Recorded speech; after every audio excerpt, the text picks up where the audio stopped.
All right. What's going on, folks? My name is Michael Hoff, part of the Faceoff Sports Network, and today I am giving you 7 NFL free agent landing spots that are my favorite in terms of fantasy football. No, they're not going to be too outlandish. Some of them might be predictable.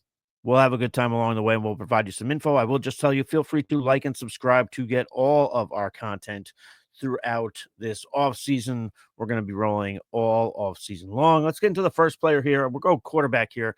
Let's go with Aaron Rodgers, formerly of the Green Bay Packers, formerly of the New York Jets. I think he's staying close to his new home in Jersey, and I think he's going to go play for the New York Football Giants. It seems obvious, but it seems obvious because Aaron Rodgers' options are limited. It became even more limited when the Rams had announced Matthew Stafford was sticking around. Maybe we could see Aaron Rodgers go to the Las Vegas Raiders, but a lot of what I heard was that the Raiders were doing some due diligence looking into some quarterbacks, and Aaron Rodgers was not one of them. So I think he ultimately goes ahead and goes to the Giants. I don't think Aaron Rodgers retires. And by the way, if people say that he is washed, some people say he's washed because of what they saw on the field. And that's all right. That's your opinion. And maybe in terms of NFL, he's lost a step. Some of you just say that because you just don't like the guy.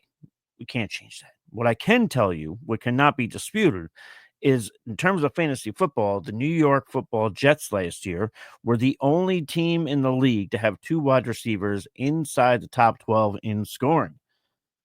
That's with Aaron Rodgers, the quarterback. Davante Adams, when he went from the Raiders to the Jets, averaged almost 3 more points on a per game basis.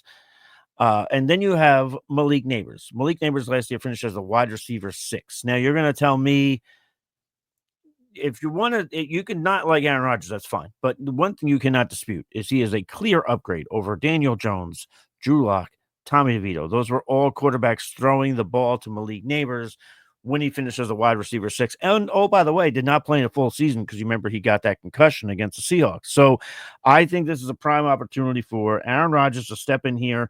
I like him very much so in a 2 QB league as a very sneaky pick in a 2 QB league because I think people are going to be even more down on him than they already are.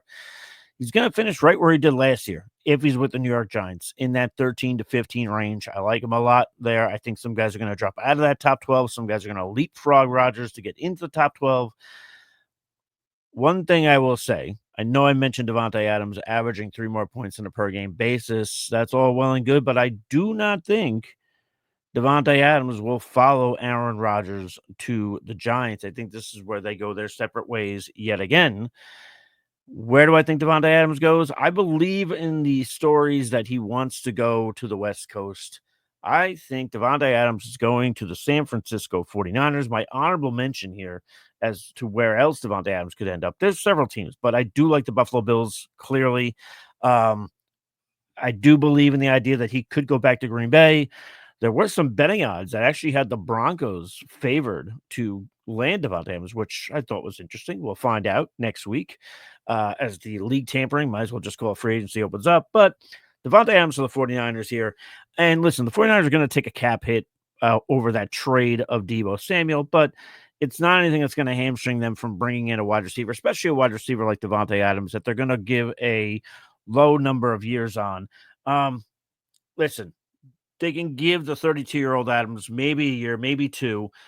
And yes, I understand that the play style is very different, but the Niners can bring in Davante Adams to be a wide receiver, to be that deep threat, and then they can go ahead and they can draft somebody who's comparable to a Deebo Samuel, maybe in the 3rd round or so, somebody who can step in there and do some of the things that Deebo was doing.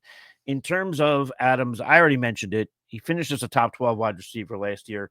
He's not going to have 10 targets on a per game basis. He's not going to average 10 targets on a per game basis like he did last year, I should say, but he will be very much fantasy relevant in San Francisco. One thing that's worth noting, and take this with a grain of salt, I'll put out a video at some point to kind of explain some of this, but in terms of strength of schedule, the San Francisco 49ers wide receivers have the 3rd easiest schedule in terms of fantasy football. So, Adams looked a lot more competent last year. Finished again, like I said, wide receiver 11, scoring 20 or more points in 3 of his last 5 games. So he was heating up. He's going to heat up in California. We've seen Kyle Shanahan have success with guys like Julio Jones before, which I think is obviously a comparable Adams is a little bit bigger, maybe a little more beefy, but at the same time, it's comparable as opposed to what Kyle Shanahan's been dealing with in San Francisco with, say, Brandon Ayuk and Debo Samuel. But granted, also at this point, Adams is a lot older than Julio Jones was at that point. But I just mentioned some of these numbers. I mentioned 3 of the last 5 games with 20 or more points. I mean, this is not a Devontae Adams who can no longer play. This is a Devontae Adams who, listen, for what he has left in the tank, he wants to go ahead and win a Super Bowl. The Philadelphia Eagles they could dominate the NFC again. We'll find out. But the Niners, listen, they need to regroup, recharge. They could challenge in the NFC. The NFC is a much more winnable conference than the AFC. So give me Devontae Adams going to the San Francisco 49ers. I also think it helps Brock Purdy as well, who I think is going to be a top 12 quarterback this year. Let's go to another wide receiver.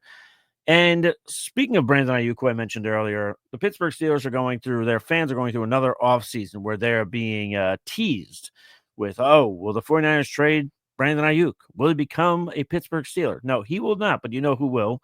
I just flashed a graphic. That's going to be Mr. Chris Godwin of the Tampa Bay Buccaneers. Listen, Chris Godwin suffered that injury, absolutely devastating injury. You know, here's the deal.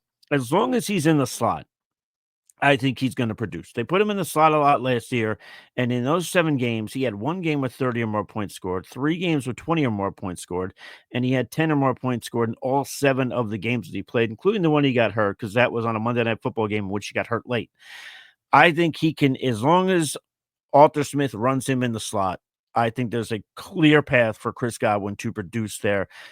And they also don't have a lot of wide receivers on their roster currently going into this year before free agency hits. They only have 3 wide receivers under contract. One of them is George Pickens, who we've heard rumors and rumblings that he might be on the outs there in Pittsburgh. So we'll have to stay tuned to that. So either way, whether George Pickens is there or not, it's a perfect opportunity for Chris Godwin to go in there and produce. I do think Justin Fields will be back there. I do trust Justin Fields to be able to take care of Chris Godwin, make him fantasy relevant. I also think between the injury, changing teams, the ADP might not be where we're used to seeing it with when Chris Godwin. This is something we'll see as free agency goes.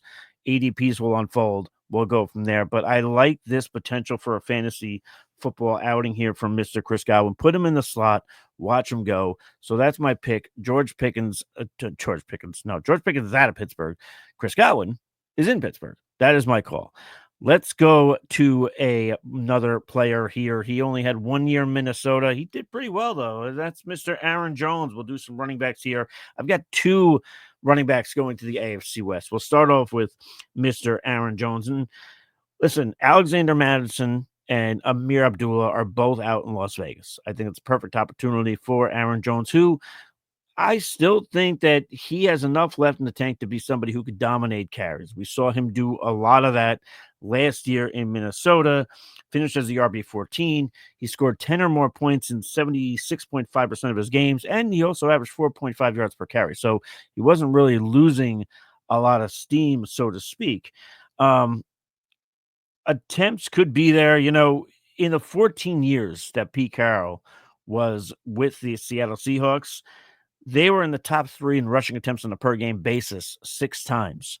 They also had 25 rush attempts or more on average in 11 of those 14 seasons. So I like the opportunity here that Pete Carroll brings. I like the opportunity of nobody on the depth chart. So I think this is a good opportunity here for Aaron Jones. Aaron Jones, though, he might be a guy, his draft cost, at least in terms of running backs, still might be pretty high.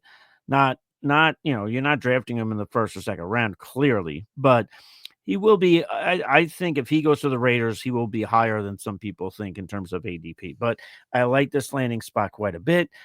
It's time to get some stuff going there in Las Vegas. We'll see who they have at quarterback. Maybe it's Sam Darnold. Maybe Sam Darnold follows him from Minnesota to Las Vegas. But Aaron Jones going to the Las Vegas Raiders is my pick. And here's my other pick in terms of a AFC West team. This might not sound sexy to Broncos fans, but the more I looked into it, the more I liked it. And that's Najee Harris of the Pittsburgh Steelers going over to Denver. Najee, listen, again, not the sexiest name in the world. I suspect maybe some Broncos fans might have moaned and groaned there, but what people don't understand here, in 4 years, with the Pittsburgh Steelers, Najee Harris had 1,000 yards in every season, 1,000 yards rushing. He never had less than 6 touchdowns either. If you go through those seasons, though, RB3 in 2021, RB14 in 2022, then he drops. 2023, he's the RB23. 2024, he's the RB20. Either way, he's still top 24. He's still that RB1, RB2 area, which is what you'd like to have. This is a guy, by the way, when I say Aaron Jones' ADP might be a little bit higher, I think Najee's is going to be a little bit lower. That's why I like this a lot, especially in PPR leagues, and I'll get to that. You notice the drop off. They're RB3 and RB14 in his first 2 years. Then he drops down to the 20s in his last 2 years in Pittsburgh. What happened? Well, he didn't get a ton of targets or a ton of receptions like he did in the first 2 years. First 2 years, he had 115 receptions. If you're playing in a PPR league, that matters. While his targets dipped over the last 2 years, by the way, he has still been very reliable in terms of catching the ball. He has never posted lower than a 75% catch rate. So you like to see that a lot. You like to see that reliability. And I think that helps being in a Sean Payton offense. Harris could really benefit here. I mean, last season, Javonte Williams, who is going to be leaving the Broncos in free agency, he was fifth. He had the fifth most targets in the NFL among running backs with 70. That might surprise some people. But if you're in a Sean Payton offense, it really shouldn't. So if you're going to tell me Najee Harris is going to go to the Pittsburgh Steelers, he's leaving the Pittsburgh Steelers. I'll get my words together eventually. By the end of this video, we'll get it all together. Anyway, Najee Harris, if you're telling me he's going to go to the Denver Broncos, he's going to get a bulk of the carries there. There's not a ton of competition there. And he's going to go ahead. Now he's going to get a lot of targets too.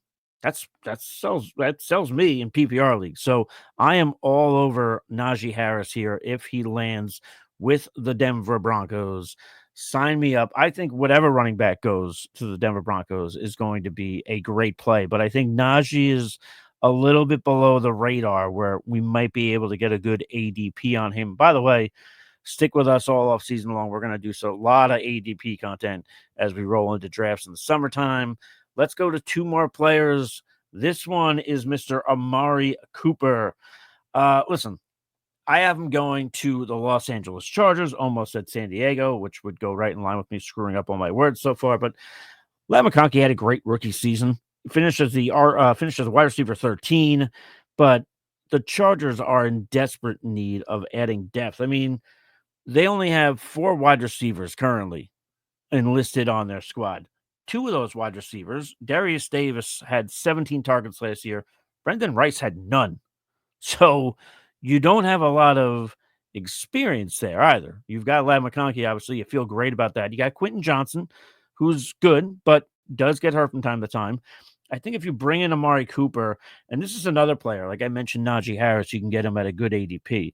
With the way things went for Amari Cooper last year, especially when he got traded to the Buffalo Bills, I think he's gonna be an afterthought, at least compared to where you're normally drafting an Amari Cooper type of guy.